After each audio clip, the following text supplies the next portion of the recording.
Aunque los ingresos públicos quedaron por debajo de lo previsto durante la primera mitad del año, el secretario de Hacienda, Edgar Amador, sostiene que las finanzas públicas mantienen una trayectoria estable. Vamos a platicar sobre esto con Gabriel Casillas. Él es economista en jefe para América Latina de Barclays. Gabriel, ¿cómo te va? Muy buenas tardes. Hola, ¿qué tal? Muy buenas tardes, querido Darío. ¿Qué te pareció el informe sobre finanzas públicas?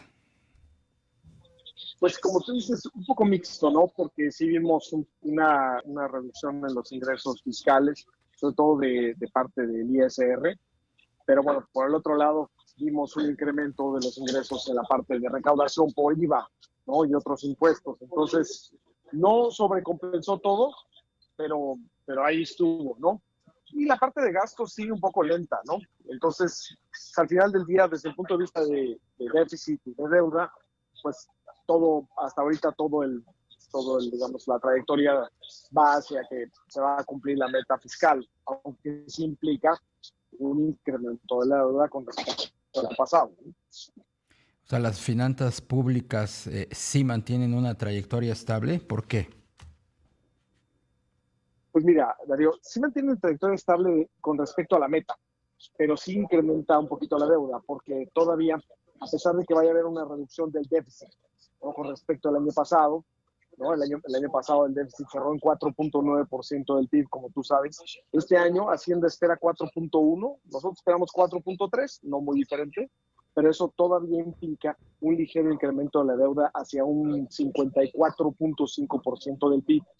¿No? Porque si no llegas a un déficit de 3,5 más o menos, la deuda sigue incrementándose. Hacienda espera que el año que entra, a finales de 2027, entonces sí llegamos a un déficit que estabilice la deuda. ¿Cuáles son las proyecciones para el cierre del año? En términos de déficit y de deuda, la verdad es que nosotros tenemos este 4.3% de déficit como porcentaje del PIB y deuda de 54.5% del PIB. Y bueno, esto se lograría con un crecimiento de la economía de 1.2%, que va acorde con lo que ya vimos en esta primera mitad de crecimiento de la economía, con tasas de interés estables al 6.5%, y con un precio del petróleo pues que más o menos se ubique alrededor de entre 75 y $80 por barril, que se ve muy factible, ¿no, querido Darío? Si persiste el conflicto en el Medio Oriente, ¿cuál puede ser, digamos, el resultado o el impacto en materia petrolera y su, pues, influencia en las finanzas públicas?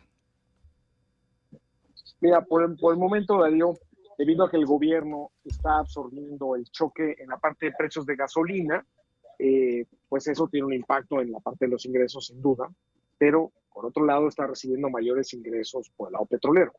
Entonces, por el momento, si las cosas siguieran así un mes y medio más, no habría prácticamente impacto, ¿no? Se compensaría, pero si dura más, sí es probable que empiece a tener cierta incidencia en la parte del déficit, ¿no? Por eso esperamos 4.3% de déficit para fin de año y no 4.1% como dice Hacienda. ¿Esas expectativas o esos cálculos que está haciendo Hacienda los consideran realistas? ¿Los consideran apegados pues a lo que está pasando realmente en términos macroeconómicos? Sí, sí son realistas. Sobre todo, ¿sabes qué? Porque sí hay cierto margen de maniobra, ¿no? Si por ejemplo, se crece 1% o 1.5% o hasta 1.8%, hay manera de hacer que se cumpla la meta fiscal, ¿no? Entonces, en ese sentido, sí son realistas. Si lo vemos así, nada más así en materia de datos absolutos, pues sí, estamos un poco alejados de lo que está pasando, pero dado esos márgenes que maneja Hacienda, con el tipo de cambio que tiene, con las tasas de interés, entonces la verdad se puede cumplir la meta a pesar de que los supuestos no se logren del todo, ¿no? Todavía. Uno de esos que no se van a cumplir son precisamente los ingresos petroleros. Ah, sin duda. Sí, y sobre todo por lo que hemos comentado, ¿no? Uno, porque la verdad la producción de petróleo pues, no se ha podido recuperar. Los resultados de Pemex han seguido siendo pues, desafortunadamente muy pobres desde el punto de vista operativo, aunque financiero ya tuvo números negros. pero todavía los operativos siguen siendo pues, bastante pobres. Entonces eso no ayuda y sí te afecta, pero no para este año. Son afectaciones que, por ejemplo, Darío, tú recordarás que la presidenta Sheinbaum dijo que a partir de 2027 probablemente Pemex podría ir por sí mismo, no necesitar ayuda del gobierno. Es muy factible que eso no ocurra y que tengan que tener otra vez ayuda del gobierno, ¿no? Uno de los aspectos que llamó la atención de los analistas, pues es el subejercicio que está registrando pues la dependencia. Se habla de casi 500,000 millones de pesos.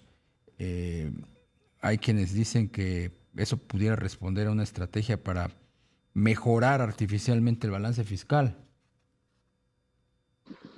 Puede ser, Darío, puede ser, aunque también recordemos que no es tan fácil, ¿no? O sea, si va a invertir Pemex en algún pozo, pues si empieza a ver, por ejemplo, que ese pozo no va a redituar lo que se piensa, pues mejor no invierte. Entonces, sí es difícil saber si es estrategia de una u otra manera, pero lo que sí queda claro es que al menos el gobierno, independientemente casi de lo que ocurre en el Medio Oriente o de si se cumplen o no los supuestos, quiere cumplir la meta fiscal a toda costa, ¿no? Y en ese sentido, pues, desde el punto de vista de los inversionistas, al menos se ve bien, ¿no? O sea, entre los inversionistas se ve bien. O sea, este informe de finanzas públicas y deuda pública lo ven bien en términos generales. Sí, y también cabe recordar, Darío, y tú lo sabes mejor que nadie, que los inversionistas no nada más ven a México, ¿no? Están viendo los otros mercados emergentes, también desarrollados, pero sobre todo los otros emergentes en donde, por ejemplo, pues Brasil está incrementando el déficit de la deuda, en donde Colombia, a pesar de que la nueva administración probablemente arregle algunos temas, pues estuvo deteriorando todo su balance fiscal. En el caso de Perú, lo mismo. Entonces, al final del día, si tú le preguntas a los inversionistas cuál es el país que te preocupa fiscalmente de Latinoamérica o de los emergentes, México está muy abajo de la lista, ¿no? No les preocupa. Bien, pues entonces no nos preocupemos. Gabriel Casillas, economista en jefe para América Latina de Barclays, como siempre un gusto platicar contigo. Un gusto, querido Darío, y perdón por el ruido aquí entre los trenes que se retrasaron aquí por las lluvias. Sí, sí, Fuerte sí. abrazo. Igualmente, fuerte abrazo.